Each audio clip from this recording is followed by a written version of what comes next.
Hi, my name is Keith and this is Am I Rich? And I have a question for you. When you invest, do you invest kind of classifying companies in different order, or do you just say, I want to buy like the whole market, or I want to buy just this stock, that stock, this stock in all different industries, or I like these different companies?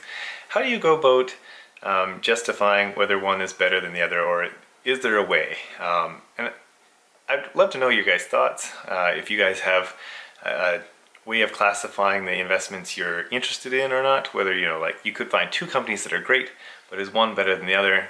How do you differentiate which one you're going to put your money in? So I'd love to know. Feel free to leave comments about that. And otherwise, I'm going to describe kind of the way I do it and what I think about when I'm investing in stocks. So starting at kind of the more risky or the worst ones. So generally, I'm a value investor first and foremost, but I also am willing to maybe buy stocks that I could trade off in a few months, because I might not be able to always find the best value companies that I'm looking for. So in the meantime, I might have money that I want to invest, and I do see decent opportunities somewhere else. So starting at the most risky, or the least, probably the most risky category, and the one I don't really like that much, but I use it, is spec stocks. So generally spec stocks, these are things that I usually use for testing theories. So you can have a theory that, I don't know, gold stocks go up every Christmas or something, or maybe something like there's electric car companies in China like NIO. They could dominate the market. They're burning through all sorts of money. They have horrible finances right now, but they could be huge. So these spec stocks I use for those kind of theories. I want to invest, but I realize I could lose money, or my theory could be wrong. So I don't want to put a whole bunch of money in there, but I do every once in a while. I want to test these theories to see if I can find something unique or better for myself. And then what I really like to do is there's two categories that I usually invest in, because this is usually what I can find.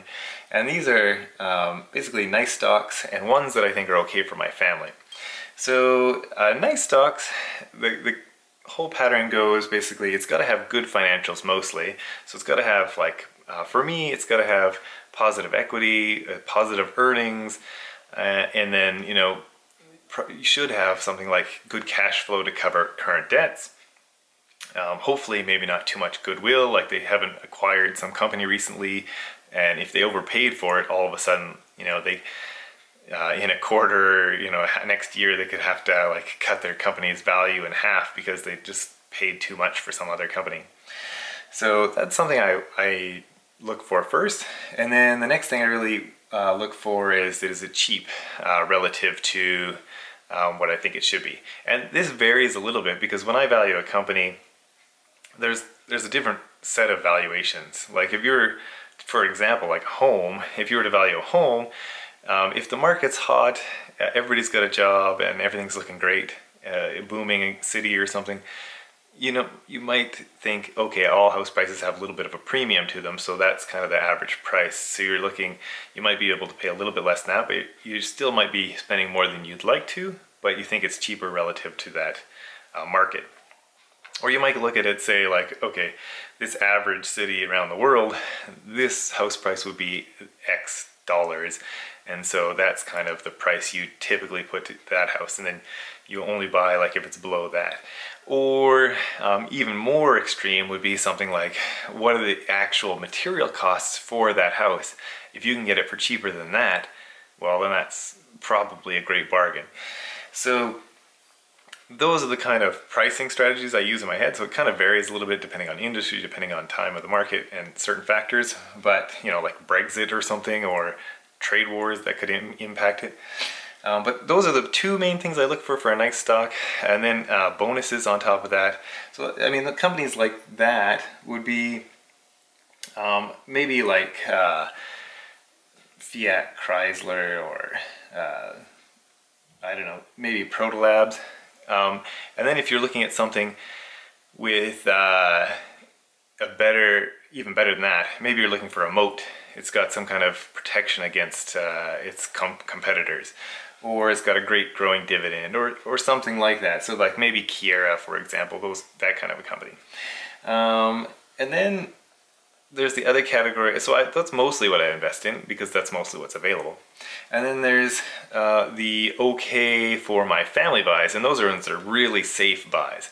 So these ones I think have to have really minimal downside, and they have to have all the solid financials. They can't just have most of them. So in these cases, when I look at it, it's something like CIBC. So CIBC, I recommended it on this channel for me as a buy, and the reason was like back in December, it was like around $100, and that was the lowest price it had been relative to its intrinsic value for like the last 20 years. So you have a banking system, a bank that's very robust, very unlikely to collapse. It's a growing dividend, and it's the cheapest it's been in 20 years. Yeah, there might be some downside, but it's very, very minimal. So I see that this, you could hang on to this for a long time. So that's kind of the one that's okay for, my wife or family or whatever, because it's just so not risky.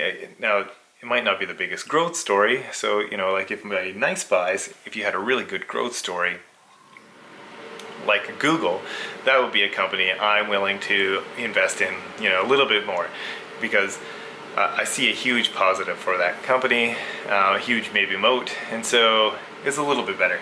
Now, the ultimate stocks that I'd like to have are what I call like a Buffett buy, or Buffett buy and beyond. So the Buffett buy, that's basically the same thing as what's okay for my family, but it's got to have a great dividend and a really good moat. So something like, I did a video on Suncor and why Buffett bought it, and that it would be a Buffett buy for me, because in December it would have been a Buffett buy.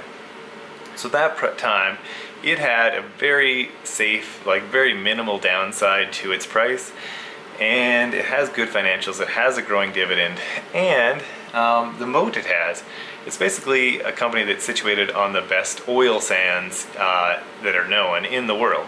So it has that moat. It can be profitable a lot easier than other companies that are in the kind of a pure space of it. So it is, at the right price, a really great buy, and that's probably why Warren Buffett bought it. So I'm looking for those kind of companies, and then there is the kind of companies that I'm also looking for that are really, only come along basically in a huge market crash or recession.